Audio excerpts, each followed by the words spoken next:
ব্যবহারের জন্য শক্তিশালী ফুড গ্রেডার হচ্ছে তাদের জন্য কিন্তু একটা হাই প্রিমিয়াম কোয়ালিটির ফুড গ্রেডার আমি নিয়ে আসলাম, যেটা কিন্তু ডিরেক্টলি চায়না থেকে ইম্পোর্টেড থাকছে। এটাতে কিন্তু আপনারা যে কোনো ধরনের মশলা কিন্তু ব্লেন্ডিং করতে পারছেন। স্টেনলেস স্টিল বডির মধ্যে কিন্তু থাকছে এবং এটার ক্যাপটা কিন্তু কাভারটা কিন্তু দেখতে পাচ্ছেন অনেকটা বেশি হাই প্রিমিয়াম কোয়ালিটির মধ্যে, সাথে কিন্তু সিলিকনের রাবার অ্যাড করে দেওয়া আছে যাতে করে ভিতরের মশলাটা যেন বাইরে চলে না আসে, সেজন্য কিন্তু এই সিলিকনের রাবারটা অ্যাড করে দেওয়া আছে।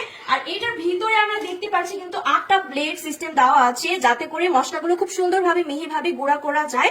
এছাড়াও কিন্তু এটাতে কিন্তু একদম মরিচা পড়বে না, কোনো জং পড়বে না, জং ধরার কোনো ধরনের পসিবিলিটি নেই।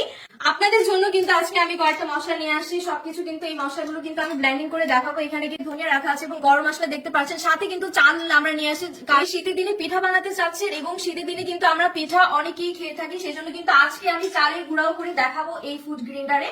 তো প্রথমেই কিন্তু আমি জিরাটা গুঁড়া করে আপনাদের লাইভে সরাসরি দেখাবো যাতে করে আপনারা ক্লিয়ারলি বুঝতে পারেন যে কতটা সুন্দরভাবে মিহিভাবে প্রেস করলে কিন্তু কন্ট্রোল করতে পারবেন। তো এটা যদি আমি চাপ দিয়ে ধরি তখন তো জিরাটা কিন্তু আমরা গুঁড়া করে ফেলেছি, দেখতেই পাচ্ছেন খুব সুন্দরভাবে কিন্তু ফিনিশিং হয়ে গিয়েছে এবং আমরা দেখাচ্ছি যে কতটা সুন্দর মিহিভাবে কিন্তু গুঁড়া করে নিতে পারবেন। এরপরে দেখাচ্ছি আমি আপনাদেরকে ধনিয়া গুঁড়া করে, তো দেখতেই পারবেন খুব সুন্দর প্রেস করলেই কিন্তু চাপ দিয়ে ধরলেই কিন্তু এটা ব্লেন্ডিং হয়ে যাবে।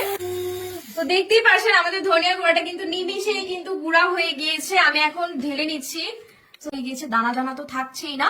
এখন আমি আপনাদেরকে দারচিনি পেস্ট করে দেখাবো। তো দেখ করলে কিন্তু এটা অন হয়ে গিয়ে, তো অলরেডি দেখতে পাচ্ছেন আমাদের গরম মশলাটা কিন্তু একদম ফিনিশিং হয়ে গিয়েছে। এখন আমি ঢেলে নিচ্ছি, দেখতেই পারবেন অনেক কোনো দানা দানা থাকছে না, একদম মিহি ভাবে কিন্তু আপনারা ব্লেন্ডিং করতে পারবেন খুব অল্প সময়ের মধ্যে। তো এবার কিন্তু আমরা চালটাকে গুঁড়া করে দেখাবো।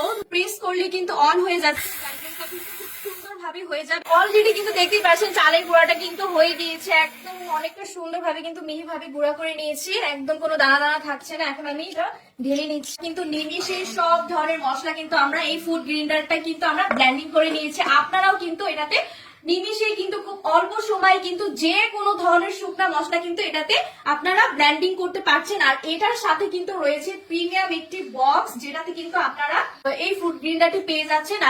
আর এই ফুড গ্রেডারটি হচ্ছে 600 ওয়াটের 220 ভোল্টের একদম বিদ্যুৎ সাশ্রয়ী একটা চমৎকার প্রোডাক্ট। তো যারা যারা এই প্রোডাক্টটি অর্ডার করতে চাচ্ছেন সবাই স্ক্রিনে দেওয়া নাম্বারে যোগাযোগ করুন, অথবা আপনারা অর্ডার নাও বাটনে ক্লিক করে অর্ডারটি কনফার্ম করে ফেলুন। ধন্যবাদ।